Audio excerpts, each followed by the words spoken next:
যদি আপনি বিশুদ্ধ করে তেলাওয়াত করতে শেখেন তাহলে রাসূল সাল্লাল্লাহু আলাইহি ওয়াসাল্লামের কিছু হাদিস আপনার জন্যে। নবী সাল্লাল্লাহু আলাইহি ওয়াসাল্লাম বলেছেন, ইকরাউল কোরআন, তোমরা বিশুদ্ধ করে কোরআন তেলাওয়াত করো। ফাইন্নাহু ইয়াতি ইয়াউমাল কিয়ামাহ শাফিআন লিআসহাবিহি, কারণ কিয়ামতের দিন কোরআন তার পাঠকের পক্ষে সুপারিশ করবে। সুবহানাল্লাহ। তিনি বলছেন সূরা বাকারা এবং সূরা আলে ইমরান সুপারিশ করবে, ওই পাঠকের উপরে ছায়া প্রদান করবে। কিয়ামতের মাঠে কোনো ছায়া থাকবে? আল্লাহর আরশের ছায়া থাকবে, কোরআন আপনাকে ছায়া দিবে। সূরা আলে ইমরান, সূরা বাকারা আপনাকে ছায়া দিবে।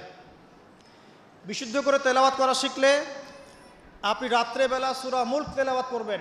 কোন সূরা? সূরা মুলক। যে ব্যক্তি রাতের বেলা তেলাওয়াত করে, এই ব্যক্তি মৃত্যুবরণ করলে ইনশাআল্লাহ তাআলা তার কবরের আযাব হবে না। কবরের আযাব কি চারটাখানি কথা? সূরা মুলক তেলাওয়াত করলে এই ব্যক্তিকে সূরা মুলক কবরের আযাব থেকে বাঁচিয়ে দিবে ইনশাআল্লাহ। 30টা আয়াত মুখস্থ করে ফেলতে পারেন। কোরআন তেলাওয়াত করা শিখলে আপনি আয়াতুল কুরসি পড়তে পারবেন। কোনটা? আল্লাহু লা ইলাহা ইল্লা হুয়াল হাইয়ুল কাইয়ুম, এখান থেকে শেষ পর্যন্ত। সূরা বাকারার আয়াত নাম্বার 255। প্রত্যেক ফরজ নামাজের পর যে ব্যক্তি বিশুদ্ধ করে আয়াতুল কুরসি তেলাওয়াত করবে, মৃত্যু ছাড়া তার জান্নাতে যাওয়ার কোনো বাধা নাই। সুবহানাল্লাহ। আর ছোট্ট সূরা আছে কিছু, সূরা ফালাক, সূরা নাস, সূরা ইখলাস। সকালে 3 বার সূরা ইখলাস, 3 বার ফালাক, 3 বার নাস। বিকেলবেলা বা সন্ধ্যার পরে 3 বার সূরা ইখলাস, 3 বার ফালাক, 3 বার নাস। নবী সাল্লাল্লাহু আলাইহি ওয়াসাল্লাম বলছেন, এই ব্যক্তিকে দৃশ্য অদৃশ্যের যাবতীয় ক্ষতি থেকে বাঁচানোর দায়িত্ব আল্লাহ নিয়ে নেবেন ইনশাআল্লাহ। কোনো বিপদ আপদ বালা মুসিবত হঠাৎ করে আপনাকে আক্রমণ করবে না ইনশাআল্লাহ। এরপরে আছে সূরা বাকারার শেষের 3টা আয়াত, লিল্লাহি মা ফিস সামাওয়াতি, এখান থেকে ফানসুরনা আলাল কওমিল কাফিরিন পর্যন্ত। নবী সাল্লাল্লাহু আলাইহি ওয়াসাল্লাম বলেছেন, যে ব্যক্তি রাতের বেলা এই আয়াতগুলো তেলাওয়াত করবে, সারা রাত নফল নামাজ পড়লে যে নেকি হতো, এই 3টা আয়াত তেলাওয়াত করলে সে নেকি হয়ে যাবে ইনশাআল্লাহ। এগুলো কি চারটাখানি কথা? সূরা কাহাফের প্রথম 10টা আয়াত, শেষের 10টা আয়াত যে ব্যক্তি মুখস্থ করবে এবং আমল করবে এবং জুমার দিন এটা তেলাওয়াত করবে, সেই ব্যক্তির জীবদ্দশায় যদি দাজ্জাল বের হয়, দাজ্জাল, কোন দাজ্জাল? মাসিহুদ দাজ্জাল, সবচেয়ে বড় ফিতনা। পৃথিবীর সব ফিতনাকে একসাথে করলেও দাজ্জালের ফিতনার মতো ভয়ঙ্কর হবে না। আমি বুঝাতে পারছি না। পৃথিবীতে এখন সামাজিক ফিতনা আছে, পারিবারিক ফিতনা আছে, পলিটিক্যাল ফিতনা আছে, জিওপলিটিক্যাল ফিতনা আছে, অর্থনৈতিক ফিতনা আছে, সাংস্কৃতিক ফিতনা আছে, সুদের ফিতনা, জেনার ফিতনা, ধর্ষণ, রাহাজানি, মারামারি, কাটাকাটি, ছিনতাই। ফিতনার কি শেষ আছে? সবগুলো ফিতনাকে একসাথে করলেও দাজ্জালের ফিতনার সমান হবে না। আমি মনে হয় বুঝাতে পারছি না। পৃথিবীর সমস্ত ফিতনাকে একসাথে করলেও এই মাসিহুদ দাজ্জালের মতো ফিতনা হবে না।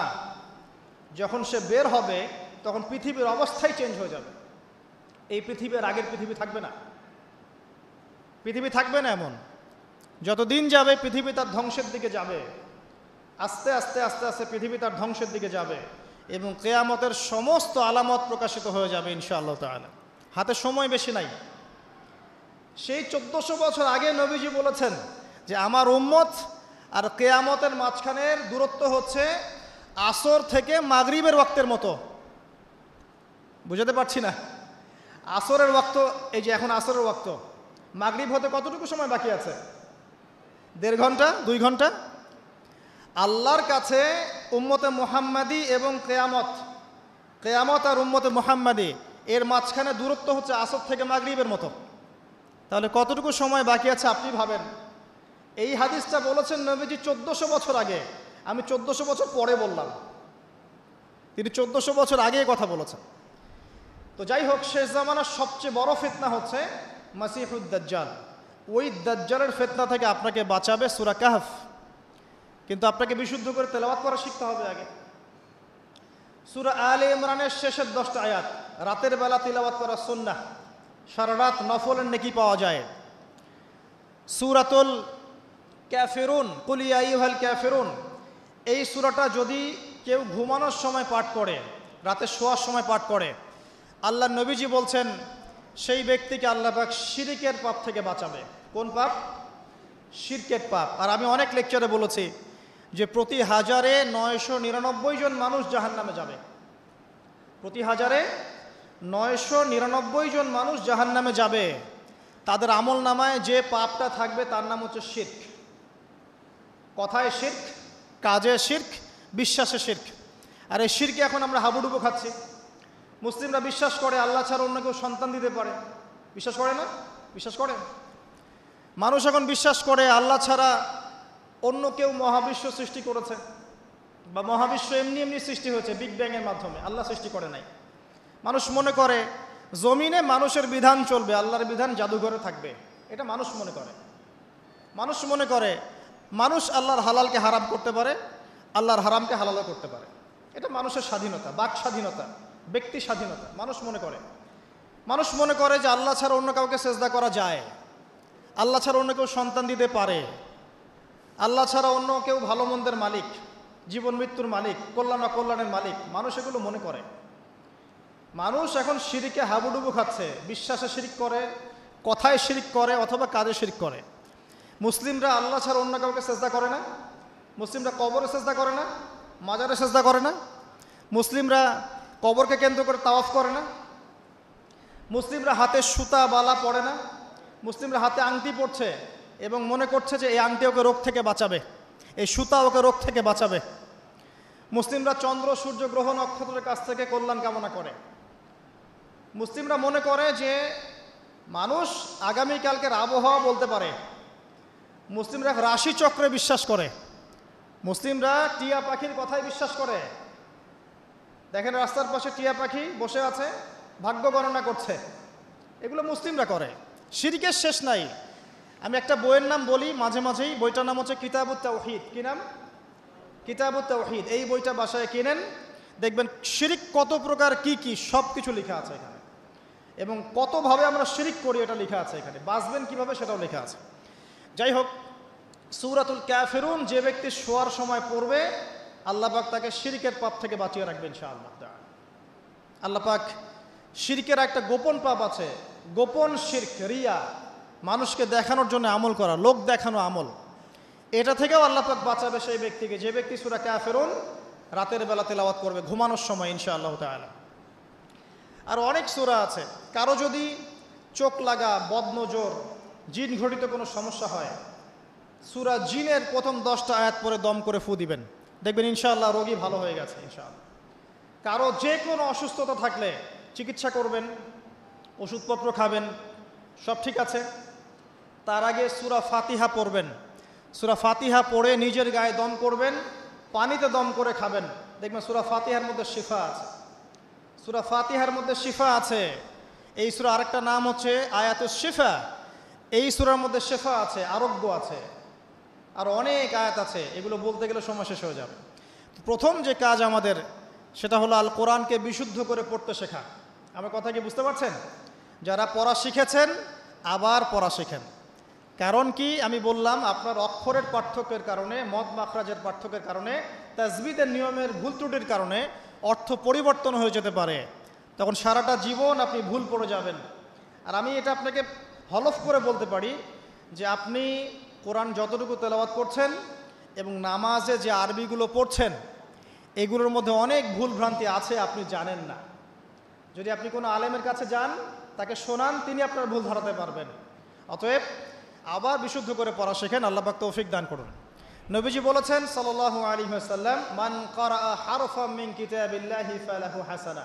কেউ যদি একটা হরফ তেলাওয়াত করে কোরআনের, তার নেকি হবে কত নেকি? আল হাসানাতু কাআশরি আমসালিহা। এক নেকি 10 দিয়ে গুণ করা হবে। অর্থাৎ একটা হরফ তেলাওয়াত করলে 10 নেকি হবে ইনশাআল্লাহ। আলিফ লাম মিম পড়লে 10 নেকি হয় না, আলিফ লাম মিম পড়লে 30 নেকি হয়। কারণ আলিফ একটা হরফ, লাম একটা হরফ, মিম একটা হরফ। আপনি কি জানেন কোরআনে কতগুলো হরফ আছে? আল কোরআনে 600টা পৃষ্ঠা আছে। কত পৃষ্ঠা?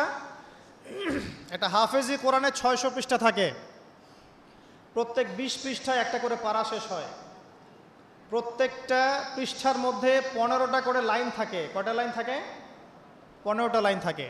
প্রত্যেকটা লাইনের মধ্যে 9টা করে গড়ে শব্দ থাকে। গড়ে 9টা করে শব্দ থাকে। এক পৃষ্ঠায় দেখবেন 134 বা 135টা শব্দ থাকবে। এখন 600কে আপনি 135 দিয়ে গুণ করলে দেখবেন আল কোরআনে 77,800টা শব্দ আছে। 77,800টা শব্দ আছে, মানে প্রায় 78,000 শব্দ আছে। এটা হলো শব্দের কথা বললাম। এই শব্দগুলো সব নতুন শব্দ নয়, এগুলো বের হয়েছে মাত্র 4 থেকে 4,500 শব্দ থেকে, মাত্র 4 থেকে 4,500 শব্দ থেকে। এই শব্দগুলো আবার 3 ভাগে ভাগ করা যায়। এক ভাগ হচ্ছে নাউন্স, নাউন্স তো বোঝেন, বিশেষ্য, যেগুলোকে আমরা ইসম বলি, যেমন আল্লাহ, মুহাম্মদ, জিবরিল, মিকাল, ইব্রাহিম, ইসমাইল, এগুলো নাউন মানে বিশেষ্য।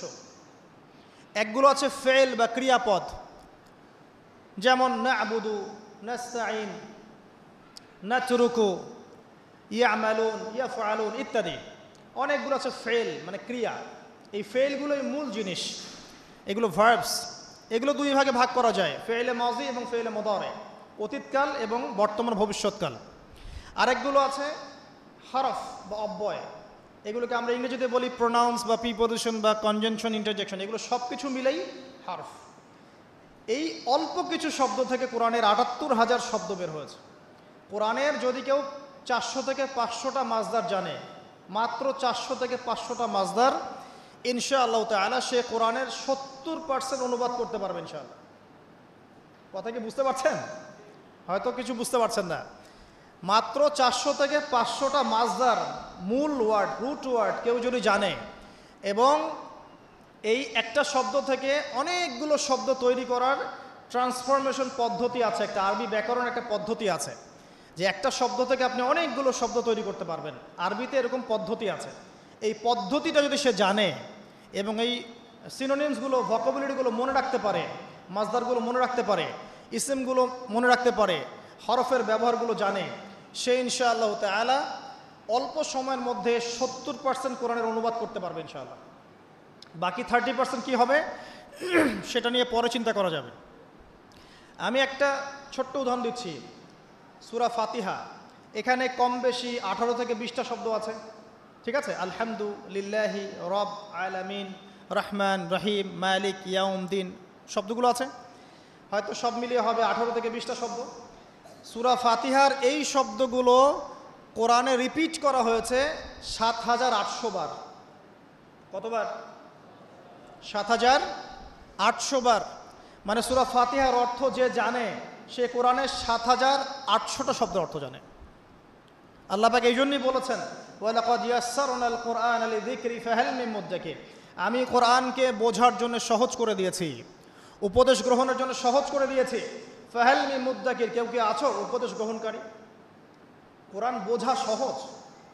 হাদিস শাস্ত্র কঠিন, হাদিস শাস্ত্রের মধ্যে অনেক কঠিন শব্দ থাকে, অনেক উঁচু স্তরের ব্যাকরণ থাকে। কোরআন সত্যি বোঝা সহজ, শুধু প্রয়োজন আপনার পরিশ্রম, আপনার লেগে থাকা, আপনার দোয়া, আপনার অধ্যবসায় এবং আলেম উলামার কাছে যাওয়া আসা করা এবং ধারাবাহিকতা বজায় রাখা।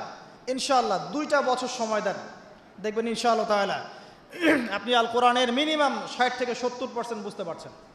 আমি কিন্তু বলছি না যে আপনি মুফতি হয়ে যাবেন, মুহাদ্দিস হয়ে যাবেন, মুফাসসির হয়ে যাবেন, এটা বলছি না। কিন্তু আপনি কেউ কোরআন তেলাওয়াত করলে আপনি তার অর্থটা বুঝতে পারবেন। আসুন কোরআনকে সময় দিন। রমাদান মাসে প্রথমে তেলাওয়াত করা শিখুন, প্রত্যেক হরফে 10টা করে নেকি পাবেন। এই যে বললাম 78,000 শব্দ, তাহলে অক্ষর কত লাখ আছে আপনি চিন্তা করেন। এখন বিশুদ্ধ করে তেলাওয়াত করা শিখলে যদি আপনি রমাদান মাসে 1 খতম দেন কোরআন, এমনিই তো খতম দিলে আপনার প্রত্যেক হরফে 10 নেকি হবে, আর রমাদান মাসে খতম দিলে 70 থেকে 700 গুণ বাড়িয়ে দেওয়া হবে। তাহলে একটা খতম দিলে আপনার আমল নামায় কত কোটি নেকি লেখা হবে, এটা আপনি চিন্তা করেন। তাই রমাজানে যারা কোরআনকে সময় দিতে পারেনি এখনও, আমি বলবো তাদের চেয়ে হতভাগা আর কেউ নাই এখন। তাদের চেয়ে হতভাগা মানুষ এই পৃথিবীতে কেউ নাই। আর তার জন্য আফসোস, যে ব্যক্তির বয়স হয়ে গেছে, বার্ধক্যে চলে গেছে, কিন্তু কোরআন বিশুদ্ধ করে তেলাওয়াত করার সৌভাগ্য হয়ে ওঠে নাই। আল্লাহ পাক আমাদের সবাইকে কোরআন তেলাওয়াত করার তৌফিক দান করুন, আমিন। প্রত্যেক মাসে একটা করে খতম দেওয়ার তৌফিক দান করুন, প্রত্যেক দিন 1 পারা করে পড়ার তৌফিক দান করুন, এবং কোরআন অর্থ বোঝার তৌফিক দান করুন, আমিন। কোরআন তিলাওয়াত করা শেখার পরে কি করবেন? কিছু অংশ হিফজ করবেন, কিছু অংশ মুখস্থ করবেন। যারা পুরো মুখস্থ করে তাদেরকে আমরা বলি হাফেজে কোরআন, তাই তো? আমরা যারা হাফেজ হতে পারি নাই, আমাদের বাচ্চাদেরকে হাফেজ বানানো যায় না? আমার ছেলে, আমার মেয়ে, আপনার ছেলে, আপনার মেয়ে হাফেজ হতে পারে না?